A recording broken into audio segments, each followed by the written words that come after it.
Hey there, savvy investors. Welcome back to our channel, where we break down financial topics to help you take control of your money. Today, we're diving into how to open a Raymond James account.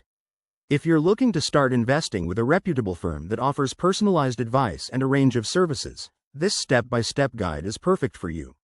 Let's get started. First off, Raymond James is a well-established financial services company known for its brokerage accounts, investment planning, and wealth management. Before you jump in, take a moment to research if it's the right fit. Check their website for fees, account types, and reviews to ensure it aligns with your goals. Step 1. Gather your documents. You'll need essentials like a government-issued ID, your social security number, proof of address, and possibly employment details. Having these ready will make the process smooth and hassle-free. Next, head to the Raymond James website at raymondjames.com.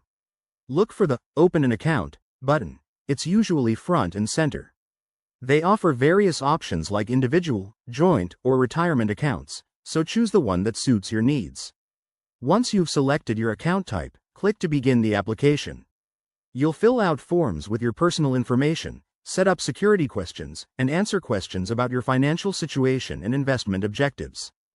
Be honest and accurate to avoid any delays. After submitting, you'll need to fund your account. Raymond James allows transfers from your bank, checks, or wire transfers. Most accounts have a minimum deposit requirement, so verify that upfront to meet the criteria.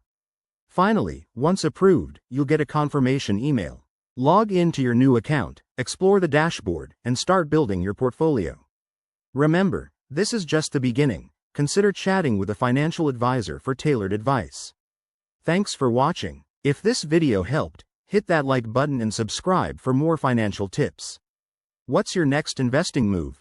Drop it in the comments below. See you in the next video.